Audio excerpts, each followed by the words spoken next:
Oi, eu sou o Dr. Alan Bernac, eu sou cirurgião plástico e a minha formação é a seguinte. Eu sou médico desde 2000, depois que eu terminei minha faculdade de medicina eu fiz mais 2 anos de cirurgia geral e depois eu entrei no Instituto Pitangui para fazer a minha especialização em cirurgia plástica.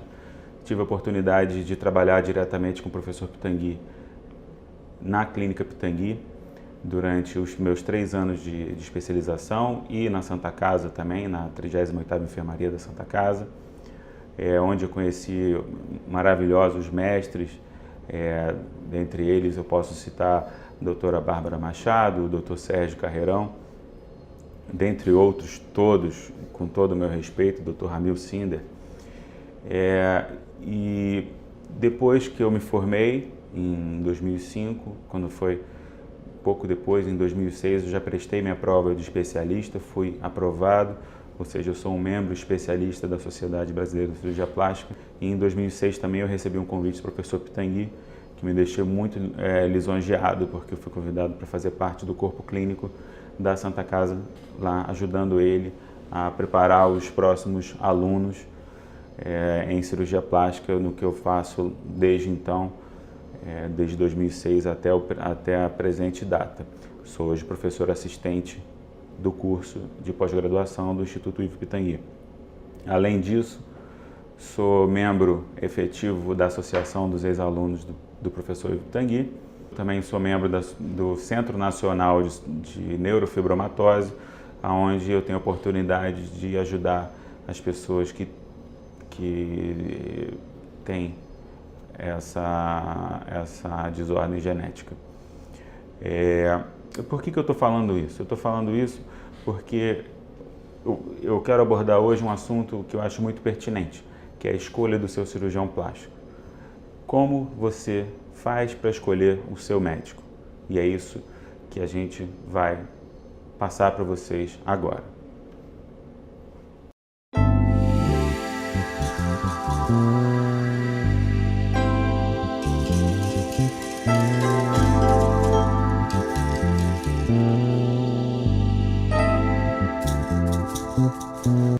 Olá, eu sou o Dr. Alan Bernac e eu estou aqui para passar para vocês algumas informações que eu acho pertinentes no meu ramo especificamente, que é o de cirurgia plástica.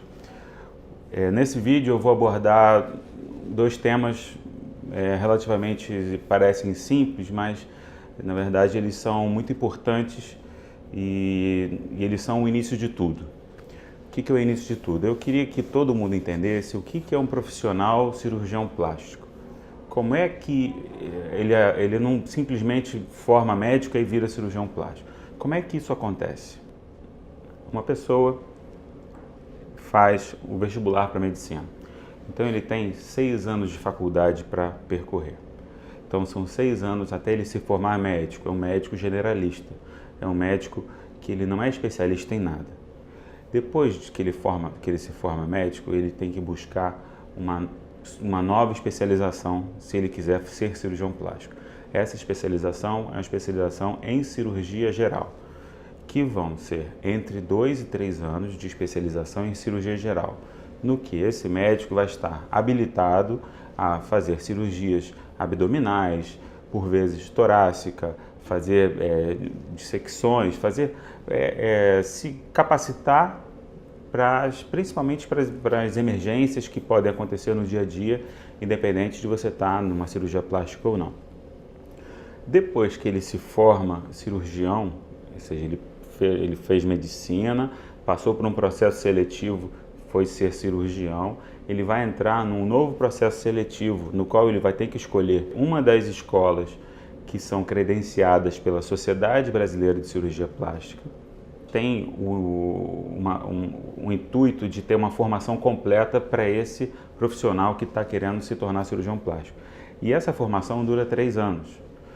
E são 3 anos no qual você vai aprender ou reaprender a fazer aquele pontinho bonitinho, a lidar com o paciente, a entender todos os aspectos que a gente precisa entender sobre as dúvidas que os pacientes vão ter no consultório, poder transmitir tranquilidade e poder transmitir pelo menos uma ideia do que ele acha o resultado, poder saber dizer não também é muito importante, e isso tudo faz parte da formação.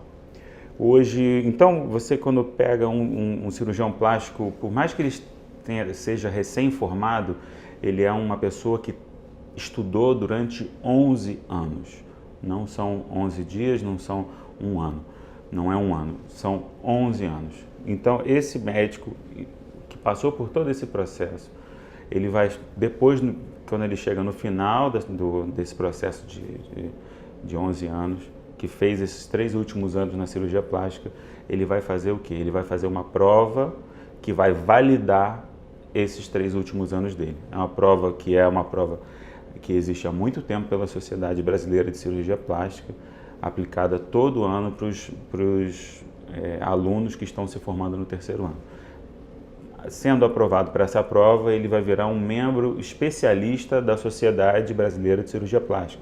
Significa que ele é capacitado a fazer a maior parte dos procedimentos. Existem alguns médicos que são mais especializados em algumas partes e outros médicos que são mais especializados em outras partes.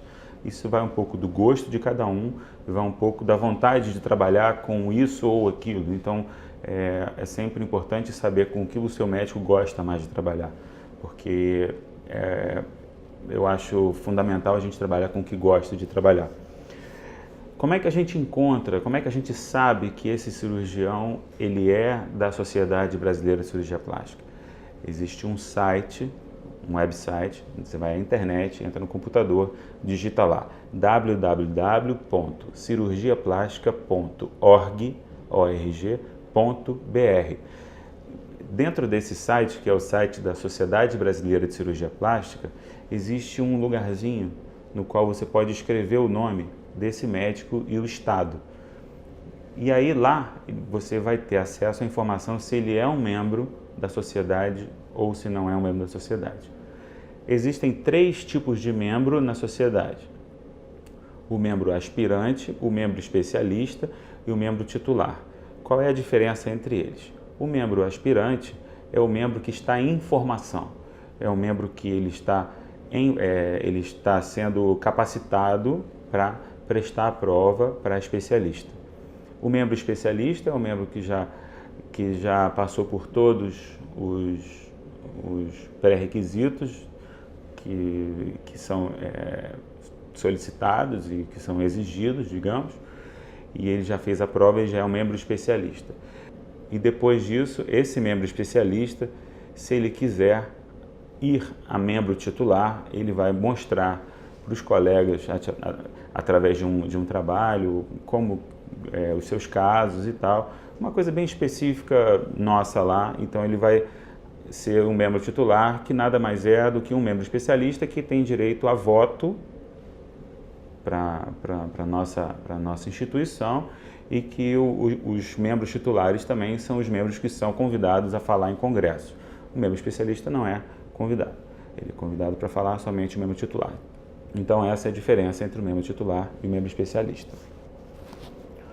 Depois disso que você viu, uma coisa muito importante é que você veja uma amiga que operou com ele, que você procure. Hoje em dia é muito fácil, você tem muitos sites de busca, perfis em Facebook, em redes sociais, quais sejam, que as pessoas comentam sobre esse ou aquele cirurgião. E você vai encontrar informação sobre todo mundo. A maioria das pessoas tem alguma coisa hoje em dia dita por aí. Então você vai procurar saber se essa pessoa é uma pessoa que realizou um bom trabalho, se essa pessoa realizou uma boa cirurgia, se aquele paciente ficou satisfeito, não ficou satisfeito. É mais ou menos isso. Depois que se você tiver uma pessoa se você conhecer uma pessoa que já tiver operado com ele, melhor ainda, que aí você vai poder ter uma experiência de perguntar isso, né, para uma pessoa que seja amiga, no qual você confia, e ele passar isso para você. Depois você vai ligar e vai marcar uma consulta médica. Na consulta médica, o que vai acontecer? Primeiro você vai chegar, o médico vai se apresentar, vai pedir para você sentar, ele vai perguntar qual o motivo principal que você está ali. Então você vai contar para ele o que te aflige. Você tem, eu queria aumentar a minha mama, eu queria diminuir minha mama, eu queria fazer eu tô com uma pele que eu fiquei grávida, então tem uma pele sobrando aqui e eu estava querendo ver de que forma que vai ser feito isso. A partir dessa primeira queixa sua, o médico vai colher informações pertinentes, primeiro a queixa e depois informações médicas.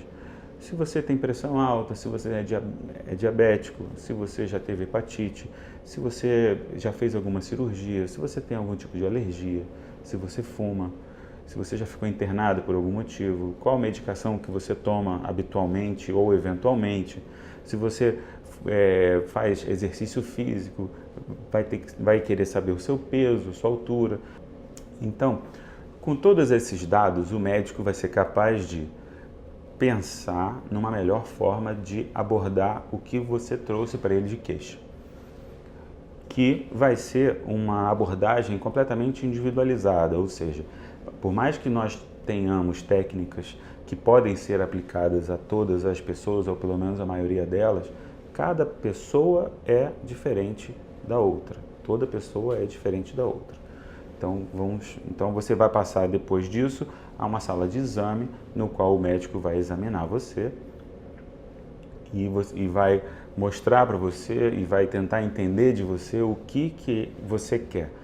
Acho que o médico, além de saber mais ou menos o que vai fazer, ele tem que entender a essência, ele tem que saber o que você espera dele. De tal ponto que se o médico achar que você espera dele uma coisa que o médico não pode oferecer, ele tem que ser muito claro e tem que falar, eu não posso ir além desse ponto. Depois que ele te examinar, ele vai sentar com você e vai passar para você qual a proposta dele, o que ele sugere, de que forma que ele vai utilizar esse ou aquele material.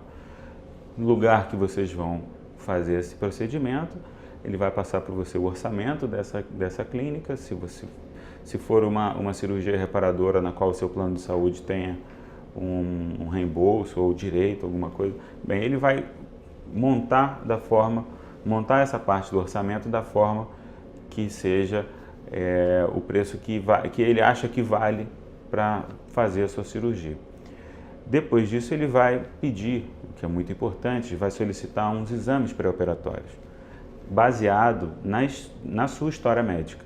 Então, se você tem uma história médica, por exemplo, de ter um problema de tireoide, por exemplo, ele provavelmente vai pedir para você uma avaliação do seu endocrinologista e uma liberação dele para a cirurgia. Então, se você não tem nenhum problema, ele vai pedir uns exames básicos, que cada médico tem os seus exames básicos, que consistem geralmente num exame de sangue, de urina, um raio-x, uma avaliação cardiológica e depois um exame mais específico, dependendo do que você for operar ou que você for fazer. Por último, depois que você fizer esses exames, você já concordou com o médico sobre o orçamento, você vai até o dia da cirurgia, você tem que voltar lá e mostrar os exames para saber se está tudo bem, se você está apto a operar, vai passar pelo cardiologista e ele vai dizer para você também se você pode ser submetido a essa cirurgia, quantificar o risco cirúrgico, chama risco cirúrgico, vai de 1 a 4.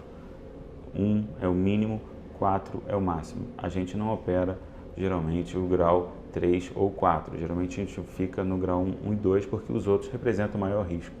Mas isso é geralmente. Existem sempre as exceções à regra. E você vai mostrando para o médico os exames, vai marcar com você a cirurgia e você vai aproveitar até o dia da cirurgia, até para voltar nele. No meu caso especificamente, o meu paciente volta quantas vezes ele quiser até o dia da cirurgia para que a gente tenha total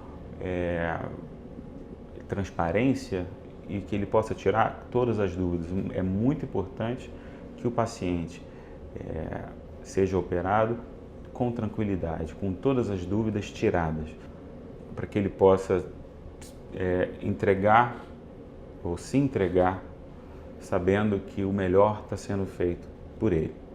Bem, por hoje é isso. Espero que vocês tenham gostado do que eu expus para vocês. De uma forma um pouco chata, mas é o que é o certo.